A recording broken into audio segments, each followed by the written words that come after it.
만남 회원 여러분, 샬롬. 지난 성경 통독 가이드 2편까지 우리는 이스라엘의 역사를 전체적으로 살펴보았지요. 아브라함, 이삭, 야고보로부터 시작된 이스라엘의 역사는 애굽 포로 시대, 출애굽하여 광야 시대를 거쳐 가나안을 정복하여 정착하는 사사 시대를 지나 사울, 다윗, 솔로몬이 다스리는 통일 왕국 시대로 이어집니다. 그리고 북이스라엘과 남유다로 나뉘어져 대립 또는 화해의 관계 속에서 각각 역사를 써내어 가다가 북이스라엘은 아수르에 의해, 이후 남유다는 바벨론에 의해 나라를 잃게 되지요. 그리고 유다의 많은 사람들은 바벨론으로 잡혀가는 포로 시대에 이릅니다. 이러한 왕국의 스토리가 사사기, 열왕기 상하, 역대상하에 기록된 것이지요. 그리고 북이스라엘은 역사의 그늘 속으로 사라지지만 남유다는 하나님의 예언하신 대로 귀환 시대를 열고 우여곡절의 역사를 이어가다 신약 시대로 접어들게 됩니다.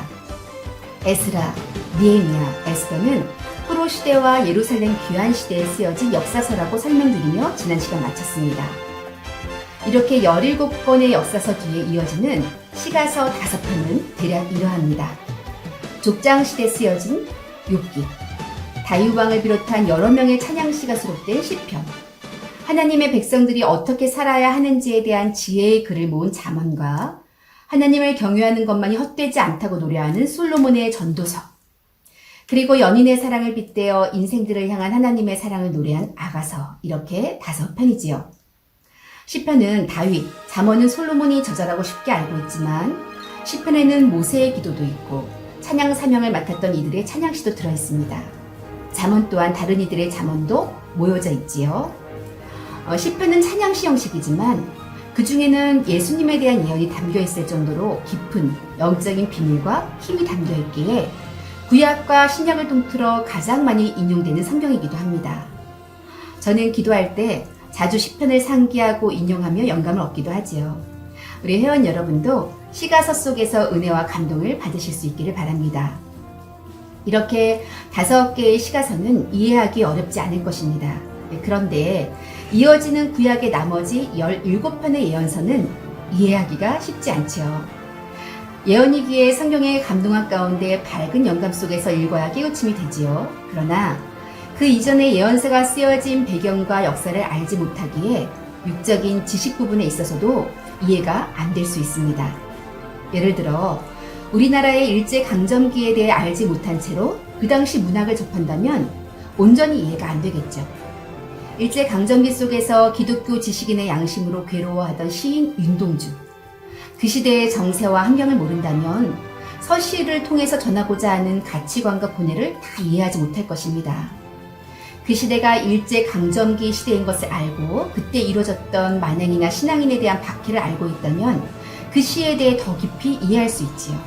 그래서 예언서를 다 이해하지 못하는 이유 중에 하나는 이 예언서들이 언제 어떠한 상황에서 쓰여졌는지 모르기 때문이라는 것입니다. 게다가 예언서의 배열 순서가 시대 순간은 또 다르기 때문에 헷갈리는 것이죠. 예언서의 시작은 이사야, 예레미야 애가, 에스겔, 다니엘, 그리고 쭉 이어집니다. 이사야와 예레미야는 유다 말기, 남유다가 마지막을 향해 달려가는 끝부분에 활동하였습니다. 그리고 에스겔과 다니엘은 포로 시대의 예언자이죠. 바벨론 1차, 2차 포로로 잡혀가 바벨론에서 활동한 예언자들입니다. 그런데 지금 말씀드린 4개의 예언서, 예레미야 애가를 제외하고요. 이사야, 예레미야, 에스겔, 다니엘서가 다른 예언서들보다 앞선 시대에 쓰여졌기에 앞쪽에 놓여진 것이 아닙니다. 이 예언서들은 대예언서로 분류되기에 앞에 배열된 것이죠. 대예언서라고 분류된 것도 예언자가 더 대단한 분이라서 대예언서가 아니고 길이가 긴 예언서이기에 대예언서라고 하는 것이죠. 단순한 이유죠. 대예언서 외의 예언서들을 소예언서라 하는데 짧게는 1장짜리도 있고요. 긴 것은 14장 분량도 있습니다. 나머지 이 12개의 소예언서들도 역시 시간 순서대로 되어 있지 않고 또 예언의 내용도 유다와 이스라엘을 향한 예언뿐 아니라 어떤 것은 이방 나라를 향한 예언도 있습니다. 이제 하나하나 짚어볼 텐데요. 성경의 순서대로 하지 않고 시대 순으로 설명을 해보겠습니다. 우리 들으시는 회원들도 이전에 읽으셨던 역사서를 떠올리며 예언서를 재배열하여 이해해 보시기를 바랍니다. 유다 여호람 왕 즈음 북이스라엘에서는 아하 왕의 시대지요. 예언자 선지자가 등장하는데 이가 오바댜입니다. 에돔의 심판이 있을 것에 대해서 예언하는데요. 형제의 나라인 이스라엘의 괴로움을 즐거워하고 교만한 것에 대해 책망하시며 심판이 있을 것을 예언하였고 이를 통해 하나님의 공의에 대해서 설명하고 있습니다. 그리고 그 이후의 선지자 요엘은 유다왕 요아스 당시의 선지자로 추정되는데요. 요엘서는 구약의 성령장이라고 부릅니다. 큰 메뚜기 때의 재앙을 통한 하나님의 심판에 대해서 예언하죠. 자연재앙은 우연한 것이 아니라 우주 만물을 주관하시는 하나님의 경고라는 것이죠. 무서운 재앙에 대한 것만 얘기한 것이 아니라 그러므로 회개해야 된다고 외치는 것입니다. 너희는 옷을 찢지 말고 마음을 찢고 너희 하나님 여호와께로 돌아올지어다 하지요. 이제는 갚아주시겠다 하시는 마지막 구절이 소망이 되는 예언서입니다. 그 다음 시간이 흘러 북이스라엘의 아합 왕가, 즉 오므리 왕조가 망하고 예후 왕조의 시대에 이르러 북이스라엘은 제2의 황금기를 맞이하는데요. 여로보암 2세 때입니다. 이때 호세아, 아모스, 요나 선지자가 등장하지요. 제2의 번성기를 누리게 된 북이스라엘은 향락과 사치에 빠졌고 종교도 더욱 타락해 갔습니다. 이런 사회를 향해 우상 숭배와 타락, 또 소외된 이들을 외면하는 백성들의 악함에 대해 회개를 외친 것이 호세아입니다. 호세아 선지자는 음란한 여인 고멜을 아내로 삼은 것으로 유명하지요. 그는 자신을 버리고 떠난 아내를 여러 번 용서하고 찾아오는 과정을 통해 하나님의 사랑을 보여주었습니다. 그 다음 아모스 선지자도 호세아와 비슷한 시기에 북이스라엘에서 활동한 선지자입니다. 그러나 그는 호세아와 달리 남유다에서 파송되어 북이스라엘에 간 것이죠. 아모스 선지자 또한 북이스라엘의 번성으로 인한 타락에 대해 경고하고 그뿐 아니라 또한 주변 열국에 대한 심판도 예언하고 있습니다. 이 시기에 요나 선지자도 등장하는데요. 이분은 호세아, 아모스와는 좀 다른 활동을 하셨죠. 이스라엘 민족을 향한 예언이 아니라 이스라엘을 괴롭히던 원수의 나라 아수르에 대한 하나님의 말씀을 전한 것입니다. 이방 나라라도 회개하니 다시 구원해 주시는 사건을 통해 모든 사람이 구원을 받기에 이르기를 원하시는 하나님의 마음을 표현하였죠. 이방인을 향한 구원을 말씀하였기에 구약의 복음서라고 합니다. 이렇게 북이스라엘의 제2전성기 때 남유다도 마찬가지로 제2전성기 시대였는데요. 이 시대를 지나 얼마 있지 않아 북이스라엘은 곧 아수르에 의해 망하게 됩니다. 위치적으로 북쪽에 있어 북쪽 이방 나라로부터의 방패막이 되던 북이스라엘이 망하니 남유다는 더욱 직접적인 공격을 받게 되지요. 이때 남유다의 임금은 히스기야 왕인데요. 다윗의 길로 쫓아 행했던 히스기야 왕이기에 하나님의 도우심을 입어 아수르의 공격에서 지킴받습니다. 그러나 그의 아들 므낫세는 그 어느 왕보다 가장 악한 왕이었죠. 그로 인해 결정적으로 하나님께서 유다를 향한 심판을 작정하시게 된 것입니다. 그러나 바로 심판이 임한 것은 아니었습니다. 그 악한 왕 므낫세의 아들이 참으로 신기하게도 그렇게 선한 왕 요시야였으니까요. 요시야는 남유다의 마지막 등불이라 칭송받았지요. 종교개혁을 이루고 하나님을 섬기며 백성을 보살핀 선한 왕이었습니다. 그러나 이미 우상과 악행으로 물들 대로 물든 유다에 대한 심판을 돌이킬 수는 없었습니다. 요시야 왕 이후부터 요아스, 요야김, 그리고 마지막 시드기야 왕까지 남유다는 결국 퇴락의 길로 접어들죠. 이때부터 선지자들이 쏟아져 나오시는데요. 그럴 수밖에 없죠. 회개를 촉구하고 멸망을 예언하고 유다를 괴롭힌 이방 나라들에 대한 경고도 하셔야 했으니까요. 그러면서 유다의 회복까지 말씀하셔야 했으니 많은 선지자들, 예언자들이 쏟아져 나옵니다. 먼저 대선지자 이사야가 등장하지요. 남유다 제2정성기를 이루던 우시야 왕 때 등장하여 요담, 아스, 히스기야 왕 때까지 활동하다가 그 다음 므낫세 왕에 의해 순교당합니다. 회개 촉구와 남유다를 향한 심판에 대해 예언하니 핍박을 받은 것이죠. 이사야는 그리스도에 대한 예언과 100년 뒤 고레스 왕에 의해 남유다의 회복까지 예언하였습니다. 왕적이었던 이사야는 그 문장이 아주 수려하여 개인적으로는 제가 참 좋아하는 성경인데요. 66장으로 기록되어 신구약의 축소판이라 소성경이라고도 불립니다. 이사야와 비슷한 시기에 활동했던 선지자가 미가입니다. 북이스라엘에 전염되어 백성을 학대하는 유다의 권세자들을 지적하고 공의에 대해 외치지요.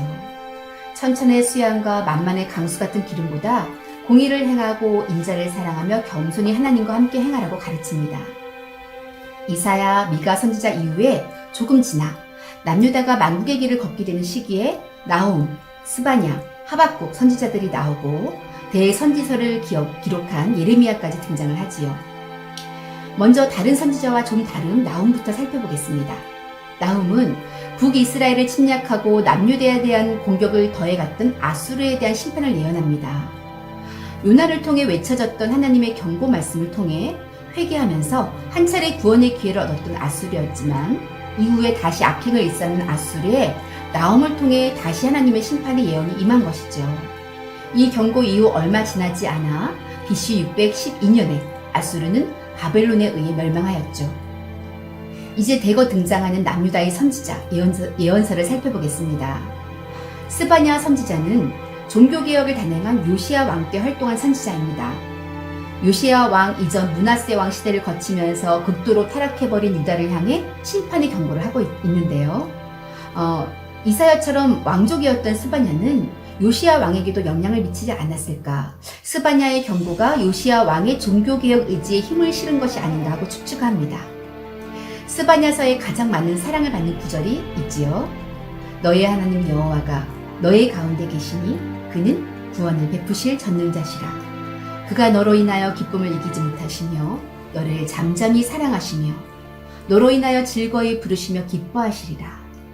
이처럼 여호와의 날에 임할 심판에 대해 말씀하면서도 남은 자들, 회개한 백성을 다시 회복시키시는 하나님의 구원과 사랑에 대해 말씀하는 것이죠. 요시야와 여호아스 왕 이후 세워진 여호야김 시대에 예언한 분이 하박국입니다. 이때는 아수르는 바벨론에 의해 망하고 신흥 강대국 바벨론의 압박과 또 그에 대적하는 애국가의 사이에서 남유다는 많은 어려움을 겪는 시간입니다. 선지자는 왕과 지도자들의 악행을 보며 하나님께 질문합니다. 하나님, 왜 악한 자들을 그냥 보고 계세요? 하고 질문하지. 그도 그럴 것이 하나님 앞에 선을 행했던 요시야 왕은 애국가의 전쟁 중에 갑자기 죽고 그로 인해 신앙의 회복을 이루기를 기대했던 유다는 다시 타락하며 쇠락의 길을 걷게 되니 선지자 하박국은 왜 의인은 잘못되고 악인은 득세하는가 하는 의문에 혼란스러웠던 것이죠. 그 질문에 대한 답이 의인은 믿음으로 말미암아 살리라 하신 것입니다. 하나님의 깊으신 마음과 섭리를 깨달은 하박국 선지자는 이렇게 노래합니다. 무화과 나무가 무성치 못하고 포도나무에 열매가 없으며 감람나무에 소출이 없으며 밭에 식물이 없으며 우리의 양이 없으며 외양간에 소가 없을지라도 나는 여호와를 인하여 즐거워하며 나의 구원의 하나님을 인하여 기뻐하리로다. 하나님께 이렇게 질문하고 또 응답을 받고 그 뜻을 깨우쳐 중심에서 감사의 찬양을 올리는 하박국 선지자, 참 멋지십니다. 비슷한 시대이긴 하지만 하박국 선지자보다 조금 더 앞서 활동을 시작한 선지자가 있습니다. 바로 예레미야입니다. 예레미야 선지자는 요시야 왕 13년부터 활동을 시작해 예루살렘이 함락되는 마지막 왕 시드기야 왕까지 활동하였죠. 40년이 넘는 시간 동안 자신이 사랑하는 조국 남유다가 몰락하는 과정을 보고 또 예언해야 했으니 얼마나 괴로웠을까요? 많은 눈물을 흘리며 사역하였으며 예언서인 예레미야서뿐 아니라 눈물로 써내려간 애각까지 남긴 것이죠. 어떤 선지자보다 더 처절하게 유다의 파멸을 선포하며 회개를 촉구했지만 왕위와 귀족들과 종교 지도자들 누구도 예레미야의 말을 듣지 않았죠. 결국 유다 스스로 파멸의 길을 택한 것입니다. 바벨론 유수, 즉 1차 포로 이후에는 포로 생활을 받아들이려고 권면하였죠. 그러나 하나님께서는 예레미야를 통해서 다시 한번 새 언약에 대해 말씀하십니다. 이는 영원한 약속, 예수님에 대한 약속이었던 것이죠. 이로써 북이스라엘과 남유다의 역사 속에서 사역했던 선지자들의 예언서를 살펴보았습니다. 오바댜, 요엘, 호세아, 아모스, 요나, 이사야, 미가, 나훔, 스바냐, 하박국, 그리고 마지막으로 예레미야까지 살펴보았습니다. 그런데 아직 남은 예언서가 있네요. 네, 나머지 5권은 이제 포로 시대 이후에 쓰여진 것입니다. 다니엘, 에스겔, 학기, 스가랴, 그리고 마지막으로 포로 기한이 다 끝난 후 쓰여진 말라기죠. 이 5편의 포로 시대 이후 예언서에 대해서는 다음에 살펴보도록 하겠습니다. 사랑하는 회원 여러분, 이러한 입적인 성경 지식을 통해서도 성경에 대한 더 넓은 이해를 얻을 수가 있습니다. 영혼 육이 고르게 성장하여서 더 아름다운 그리스도인의 빛을 바라는, 향기를 바라는 우리 가나안 회원 여러분들이 되시기를 바랍니다. 다음에 다시 만나겠습니다. 안녕히 계세요. 할렐루야. 결코